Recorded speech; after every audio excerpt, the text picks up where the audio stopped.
Just got an Edelbrock 573 in the mail. Bought it on Marketplace, and we're going to clean it up, and then we'll compare this to the Offenhauser 3 Deuce intake. Hey guys, Hot Rod Reverend here. Got a couple 3 Deuce intake manifolds for the wide block Ford V8 sitting here on the workbench. We're going to take a look at it today and tell you what the differences are between the Edelbrock 573 and the Offenhauser 3 Deuce intake. Now that we're out of the cabinet, I just lightly blasted it with glass beads, blew it all off. We'll clean it up again, but just for the sake of trying to go over this. First thing right off the bat to note is that the Edelbrock 573 comes with the largest bore that Holley made with the 94s. Remember, on my Offenhauser, I had to hog these out to match the size of the largest Holley 94s. These were originally like the 55 and early 56 Holley 94s. That's the first difference. But that's really going to be the first thing when you think about flow, okay? Second difference here is that on the back there is boss for linkage here, and every Offenhauser I've ever seen has this boss cut off, and that's for your distributor cap. I'm almost positive that's why that's sit there just like that, okay? Next thing to notice of the difference is that there is no provision on the Edelbrock for the original coil mount from the 54, obviously the 64, but pretty much all the OEM had their coils mounted on the intake manifold. Next thing is that you do have something for vacuum here at the back, like a lot of stock Ford manifolds. You don't on the Offenhauser. Edelbrock has that. Edelbrock also has something for PCV provision here for crankcase ventilation, as does the Offenhauser. That's the only one that this really comes with, though. This one here has been modified on the side in case you wanted to put something else there where you needed vacuum. Let's see, for the most part, we got a couple bosses here. I'm not quite sure. I think that might be for a fuel log or something, or a run right there. Not quite sure on that. This here is bound to be something, that's just some screw somebody tapped in there before I bought this thing, but that's probably for a hot air choke, I'd imagine, since this is your exhaust and it runs through this crossover. On the Edelbrock, you do have the provision for the heater hose just clocked up a little bit here off the thermostat housing boss. Over here on your Offenhauser, it's definitely on the side. A little bit of a difference there, but not too much. One thing to note is that the Edelbrock, you can see that there's a lot of daylight under it. On the Offenhauser, not so much, and this is why on my car I had trouble trying to get this. It kept hitting the valley pan and was a real problem. Both of them do have provision for your accelerator linkage. That's there. We'll go ahead and flip these over and take a look at them. Hey guys, just a quick commercial for you. We're getting really close to 5,000 subscribers. The channel's really growing. I want to thank you guys for liking, sharing, subscribing, all the rest of that. Once we hit 5,000, we're going to have our first giveaway here on the Hot Rod Reverend channel. We're not going to give away junk. We're not going to give away anything made in another country. We're going to give away something made right here in the US of A. An ECZ 9425B 4-barrel intake manifold. You heard that right. It'll be on my dime. No sponsors here, nothing else.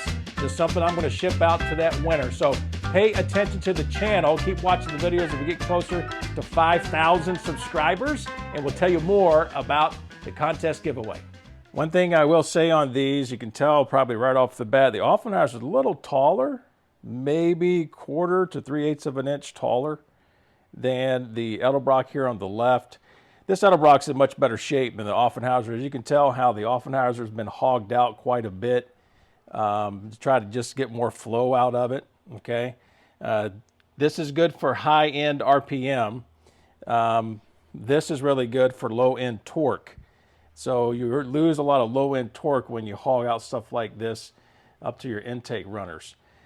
But you could tell right here, this part up here of the casting was really what was hitting my valley pan. It may have been up front too. I didn't recognize that, but it sits really, really deep. And for the most part, there's not much of a difference. It is kind of interesting. Look at these castings. You've got a lot right there to be desired, just kind of open. But for the most part, there's not a whole lot different. I think the size of the ports here, though, on the intake manifold is a little bit larger. We're going to measure this. About The Edelbrock 573s will measure the intake ports there. You can see we're just a little shy of 2 inches. Over here at the Offenhauser, we're missing another 1/8 of an inch or even more in width. So these definitely have a larger intake runners on the 573. One thing to show you here on the Edelbrock that I bought, and of course, anytime you buy something online, anything's liable to happen, but you can tell where that's not completely machine flat. Someone got a little bit overzealous there in clamping that sucker down. That's where that came from. They probably tried to use something to block off the exhaust. I'm not going to run a gasket that will have exhaust. It'll be closed off at the head, so I'll probably be fine with this. Just got to keep that in mind. Whether or not I'm going to do anything about this and level that off, I don't know yet, but we should be fine to mount this. The other side's not an issue at all, but that's just something about this one that I bought. That's obviously not from the factory of Edelbrock. Now guys, it's not just the size of the intake runners and the size of the ports themselves, okay? But you can see right here on the Offenhauser, you basically come right smack dab to just a flat floor very quickly from that carb. Here in the Edelbrock, you got loads of room. And you can tell down here how large it is in here for that air fuel mix to flow. And this really is the difference, the main difference between the Edelbrock 573 and the Offenhauser. And probably, I dare say, Edelbrock 573 and most of the other ones. We do know that Wyand made a 3-deuce, Fenton made a 3-deuce. Of course, Offenhauser and Edelbrock had a 553 that was made for the smaller run of heads there. I think, you don't quote me on this, but I'm pretty sure 55 models, maybe even 54s. But 573 is the one you want. It's the best flowing intake manifold, and that's probably what I dare say it's such the difference. If you get on Ted Eaton's website, I got a link down in the description, and then I'll pop it up here, just a quick video clip of it. Ted's got a great article on testing 3-deuce intake manifolds and their flow characteristics. The Edelbrock 573 came out on top for sure. Don't follow the channel too much. You're probably wondering, why are there studs right here when basically these are bolts? If you look back on some of my videos on this Offenhauser 3-deuce intake, these studs came with this intake when I purchased it from a buddy of mine.